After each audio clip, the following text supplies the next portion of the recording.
Joining me to discuss the latest is strategic analyst, Australia Director Michael Shoebridge. Michael, welcome to the program. Now, Gaza's health ministry is claiming at least 17,000 people, mostly women and children, have died in the last 2 months of fighting. Meanwhile, the Israelis are claiming that they've had Sinwar, the guy who started Hamas and leads Hamas, surrounded. And in the United Nations, Benjamin Netanyahu has said he appreciates the correct stance, he called it, the U.S. took in voting against a ceasefire, saying they are going to continue their just war to eliminate Hamas. Now, tell us about where Australia fits in all of this.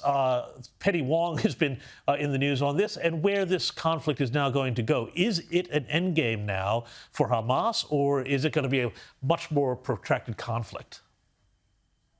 Well, James, I think we've got at least weeks to go with the Israeli military needing to still kill and capture more Hamas terrorists, including their leadership that's in Gaza. Of course, most of the Hamas leaders are living in luxury in Qatar. That's why they're willing to fight to the last Palestinian in Gaza. But this campaign, this war has further to go. And that's because Hamas, all this talk of ceasefires, you have to be able to trust the other party to the ceasefire. The Israeli government knows it can't trust Hamas. Hamas has no plan to do anything but widen the war against Israel and make it a regional war.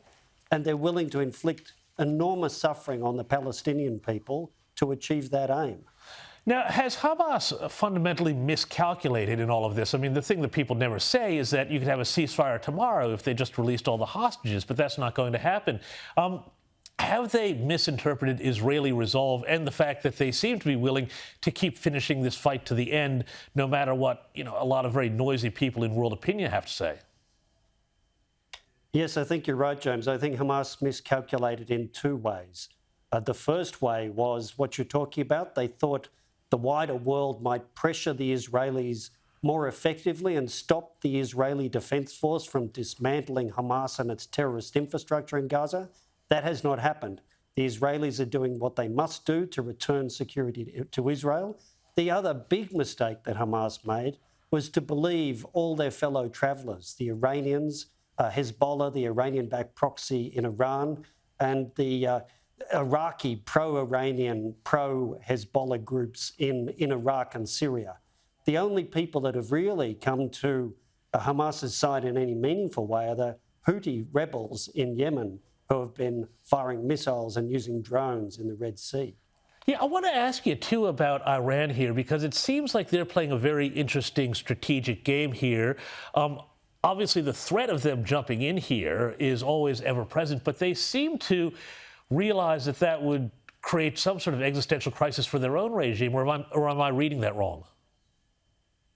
Well, I think you're right that the Iranian regime know they're deeply unpopular with a lot of the Iranian public. They've been dealing with pretty much civil protests around their very extreme religious laws that have had women beaten to death for having a scarf slightly out of place. So they're not in a strong position to actually wage a war in the region.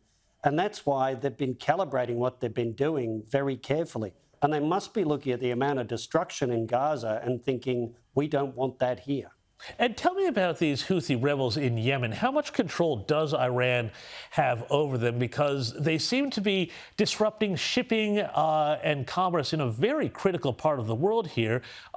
Could they just go off on their own and do something more disastrous that would wind up being the kind of mistake that does draw a wider conflict in, possibly involving the U.S.? Well, they could. They've been pretty unconstrained, the Houthis. It looks like if they had more missiles and drones, they'd be firing more of them off. So they've threatened the US and others, saying, if you retaliate against any of the launch sites in Yemen, we will do that. We will try to paralyse shipping. But really, I think it's a lesson for Iran that they've been too clever by half in cultivating and equipping these proxies, and they're not really in their control. Michael Shoebridge, thank you so much for your time. Really appreciate it.